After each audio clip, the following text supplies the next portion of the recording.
ಸಿಂಹರಾಶಿ ಮಾತೆಯರಿಗೆ ನೌಕರಿಯಲ್ಲಿ ಸ್ವಲ್ಪ ಕಿರಿಕಿರಿ ಆಗ್ತಕ್ಕಂಥದ್ದಿದೆ. ವರ್ಗಾವಣೆಯ ಸೂಚನೆಗಳು ಬರುತ್ತೆ. ಅದು ಯಾವ ರೀತಿಯಲ್ಲಿ ಅನ್ನುವಂಥದ್ದನ್ನು ಕಾದು ನೋಡಬೇಕಾದಂಥದ್ದಿರುತ್ತೆ. ನಿಮ್ಮ ಪ್ರಯತ್ನ ಸಫಲವಾಗ್ತಕ್ಕಂತಹ ದಿವಸ. ಹಾಗಾಗಿ ನಿಮ್ಮ ಪ್ರಯತ್ನ ವ್ಯರ್ಥ ಆಗಿಲ್ಲ, ಆಗುವುದಿಲ್ಲ ಅನ್ನುವಂಥದ್ದು. ಹಲವರಲ್ಲಿ ವೈಮನಸ್ಯ ಬೆಳೆಯುತ್ತೆ, ನಿಷ್ಠುರ ಮಾಡ್ಕೊಳ್ತೀರಿ, ಜಗಳ ಮಾಡ್ಕೊಳ್ತೀರಿ. ಅದಕ್ಕೆ ಕಾರಣ ಇದ್ದರೂ ಕೂಡ ಜಗಳ ಬೇಡ ಅನ್ನುವಂಥದ್ದು ಸಲಹೆ. ಆಹಾರ ವ್ಯತ್ಯಾಸ, ತುಂಬ ಆತಂಕ ಪಡ್ತೀರಿ, ತುಂಬ ಆಲೋಚನೆಗಳಿರುತ್ತೆ. ಸಂತೋಷ ಆದರೂ ಕೂಡ ಅಥವಾ ಬೇಸರ ಆದರೂ ಕೂಡ ಈ ಒಂದು ವ್ಯತ್ಯಾಸಗಳನ್ನು ನೋಡಲೇಬೇಕಾದಂಥದ್ದಿರುತ್ತೆ. ಮನೆಯಲ್ಲಿ ಜಗಳಕ್ಕೆ ಅವಕಾಶ ಇದೆ. ಸಣ್ಣ ಪುಟ್ಟ ವಿಚಾರಗಳು ದೊಡ್ಡದಾಗತ್ತೆ. ಸಂತೋಷವೂ ಇದೆ, ಬೇಸರವೂ ಇದೆ ಎನ್ನುವಂಥದ್ದು. ಹಿರಿಯರನ್ನ ಅಗೌರವದಿಂದ ಕಾಣ್ತೀರಿ, ಜಾಗ್ರತೆ, ಅದು ಒಳ್ಳೆಯದಲ್ಲ. ನಿಮಗೇನೋ ಅನುಕೂಲ ಇದೆ, ಯಾವುದೋ ಒಂದು ಅನುಕೂಲ ಅಥವಾ ಯಾವುದೋ ಒಂದು ಶಕ್ತಿ ಇದೆ ಅಂತ ಹೇಳಿ ಆ ರೀತಿ ನಡ್ಕೊಳ್ಳುವಂಥದ್ದು ಅಲ್ಲ. ನಿಮ್ಮ ಕೆಲಸಗಳಲ್ಲಿ ಹಿನ್ನಡೆಯಿಂದ ನೋವನ್ನು ಅನುಭವಿಸ್ಬೇಕಾಗತ್ತೆ. ಆ ಎಚ್ಚರ ಇರಬೇಕಾದಂಥದ್ದು. ಮಾರುತಿಯನ್ನು ಪ್ರಾರ್ಥನೆ ಮಾಡಿ. ಶುಭವಾಗಿ. ಕನ್ಯಾ ರಾಶಿ ಮನೆಯ ಸದಸ್ಯರಿಗೆ, ಮಕ್ಕಳಿಗೆ ಯಾವತ್ತೋ ಏನೋ ಮಾತು ಕೊಟ್ಟಿರ್ತೀರಿ, ಆ ಮಾತನ್ನು ಉಳಿಸ್ಕೊಳ್ಳೋದಕ್ಕೆ ಪ್ರಯತ್ನವನ್ನು ಮಾಡಿ.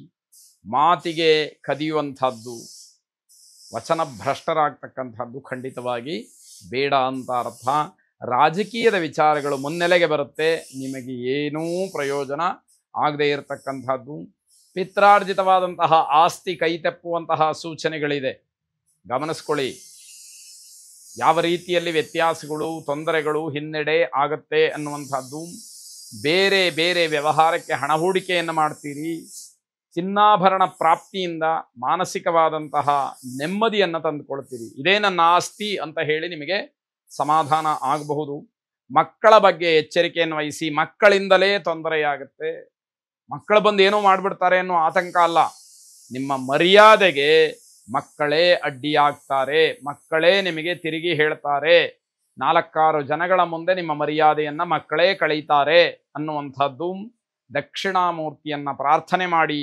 ಗುರವೇ ಸರ್ವಲೋಕಾನಾಂ ಭಿಷಜೆ ಭವರೋಗಿಣಾಂ ನಿಧಯೇ ಸರ್ವವಿದ್ಯಾನಾಂ ದಕ್ಷಿಣಾಮೂರ್ತಯೇ ನಮಃ ಎಂಬ ಪ್ರಾರ್ಥನೆ ನಿಮ್ಮದಾಗಿರಲಿ. ಶುಭವಾಗಿ. ತುಲಾರಾಶಿ ಮನೆಯಲ್ಲಿ ಸಂಭ್ರಮದ ವಾತಾವರಣ, ಎಲ್ಲರೂ ಕೂಡ ಉತ್ಸಾಹದಿಂದ ಇರತಕ್ಕಂತಹ ಸಮಯ. ಅದನ್ನು ಸದ್ವಿನಿಯೋಗ ಮಾಡಿಕೊಳ್ಳಿ. ಜೊತೆಗೆ ನಿಮ್ಮ ಭಾವನೆಗಳನ್ನು ಬೇರೆಯವರ ಜೊತೆಯಲ್ಲಿ ಹಂಚಿಕೊಳ್ಳಿ. ಬೇರೆಯವರಿಂದ ಸಲಹೆಗಳನ್ನು ಪಡ್ಕೊಳ್ಳಿ. ನಿರ್ಧಾರ ನಿಮ್ಮದಾಗಿರಲಿ ಅಂತಕ್ಕಂಥದ್ದು. ಧೈರ್ಯವನ್ನು ಕಡಿಮೆ ಮಾಡಿಕೊಳ್ಬೇಡಿ. ಯಾವುದೇ ಕೆಲಸ ಬರಲಿ, ಯಾವುದೇ ವಿಚಾರ ಬರಲಿ, ಅಧೈರ್ಯ ನಿಮ್ಮನ್ನು ಕಾಡಬಾರದು ಅನ್ನುವಂಥದ್ದು. ಉದ್ಯೋಗದಲ್ಲಿ ಸಣ್ಣ ಪುಟ್ಟ ಕಿರಿಕಿರಿಗಳಿರುತ್ತೆ, ಸ್ಥಳ ಬದಲಾವಣೆಯ ವಿಚಾರ ಬರುತ್ತೆ. ಇದೆಲ್ಲವನ್ನ ಧೈರ್ಯದಿಂದ, ಸಂತೋಷದಿಂದ, ಸಮಾಧಾನದಿಂದ ಎದುರಿಸಬೇಕಾದಂಥದ್ದು. ಶುಭ ಸಮಾಚಾರ ನಿಮಗೆ ಉತ್ಸಾಹವನ್ನು ಹೆಚ್ಚು ಮಾಡುತ್ತೆ. ಆಗ ಹಿಗ್ಗಬಾರದು, ಏನೋ ಬೇಸರವಾಯಿತು ಅಂತ ಹೇಳಿ ಕುಗ್ಗಬಾರದು ಅನ್ನುವಂಥದ್ದು. ಕಾರ್ತಿಕೇಯನನ್ನು ಪ್ರಾರ್ಥನೆ ಮಾಡಿ. ಶುಭವಾಗಿ.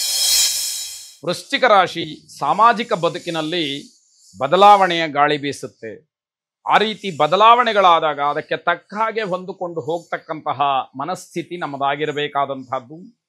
ಉನ್ನತ ಅಧಿಕಾರ ಪ್ರಾಪ್ತಿಯಾಗ್ಬೋದು, ಸ್ಥಾನಮಾನ ಸಿಕ್ಬೋದು, ಅಥವಾ ಜವಾಬ್ದಾರಿ ಹೆಚ್ಚಾಗ್ಬೋದು. ಏನೇ ಇದ್ರೂ ಕೂಡ ಅದನ್ನು ನಿಭಾಯಿಸ್ತಕ್ಕಂತಹ ದೃಷ್ಟಿಕೋನದಲ್ಲಿ ನಿಮ್ಮ ಆಲೋಚನೆಗಳಿರಬೇಕು, ವ್ಯವಹಾರಗಳಿರಬೇಕು, ಅದರ ಬಗ್ಗೆ ಚಿಂತನೆಗಳು ಇರಬೇಕು ಅಂತ ಹೇಳಿ ಅರ್ಥ. ಸರಳ ಜೀವನದ ಕಡೆ ಮನಸ್ಸು ಹೋಗಬಹುದು, ಅದನ್ನು ಗಮನಿಸ್ಕೊಳ್ಬೇಕು. ಅದನ್ನು ವೈರಾಗ್ಯ ಅಂತ ಹೇಳಿ ಕರೆಯೋಕೆ ಬರೋದಿಲ್ಲ. ನಮಗೆಲ್ಲ ಇದೆಯಪ್ಪ, ಆದಷ್ಟು ಸರಳವಾಗಿ ನಾವು ಜೀವನ ಮಾಡೋಣ, ಅದರಿಂದ ಬೇರೆಯವರಿಗೆ ಏನಾದರೂ ಒಂದಷ್ಟು ಅನುಕೂಲ ಆಗಬಹುದೇನೋ ಅನ್ನೋತಕ್ಕಂತಹ ಒಳ್ಳೆಯ ನಿರ್ಧಾರ, ಒಳ್ಳೆಯ ಆಲೋಚನೆ ನಿಮ್ಮ ಮನಸ್ಸಿಗೆ ಬರಬಹುದು ಅಂತ ಅರ್ಥ. ಸಹೋದರರ ಕಿರಿಕಿರಿಯನ್ನು ಸಹಿಸಬೇಕಾಗತ್ತೆ. ನೆಮ್ಮದಿ ಇರೋದಿಲ್ಲ. ಅಣ್ಣ ತಮ್ಮಂದರು, ಅಕ್ಕ ತಂಗಿಯರ ಮಧ್ಯದಲ್ಲಿ ಏನೋ ಭಿನ್ನಾಭಿಪ್ರಾಯಗಳು, ಸಣ್ಣ ಪುಟ್ಟ ವಿಚಾರಕ್ಕೆ ಜಗಳ, ಮನಸ್ತಾಪ ಇವೆಲ್ಲ ಇರಬಹುದು. ಆದರೆ ಅದೆಲ್ಲವನ್ನ ಸಹಿಸಲೇಬೇಕಾದಂಥದ್ದು. ಪಿತ್ರಾರ್ಜಿತವಾದಂತಹ ಆಸ್ತಿಯನ್ನು ನೀವೇ ಖರೀದಿ ಮಾಡೋದಕ್ಕೆ ಮುಂದಾಗ್ತೀರಿ. ನಿಮ್ಮ ಪಾಲಿಗೆ ಏನು ಬರಬೇಕೋ ಅದು ಬೇರೆ, ಆದರೆ ಉಳಿದಂತಹ ಆಸ್ತಿಯನ್ನು ನೀವೇ ಖರೀದಿ ಮಾಡೋದಕ್ಕೆ ಮುಂದಾಗಬಹುದು. ಅದಕ್ಕೆ ಯೋಗ ಕೂಡಿ ಬಂದಿದೆ ಅಂತ ಅರ್ಥ. ಹಣವನ್ನು ಹೊಂದಾಣಿಕೆ ಮಾಡಿಕೊಳ್ಳೋದು, ಸಾಲವನ್ನು ಮಾಡೋದು, ದುಡ್ಡನ್ನು ಎಲ್ಲಿ ಒಟ್ಟು ಮಾಡೋದು, ಜೊತೆಗೂಡಿಸೋದು ಅನ್ನೋದ್ರ ಬಗ್ಗೆ ಚಿಂತನೆಗಳು ನಡೆಯುತ್ತಿರುತ್ತೆ.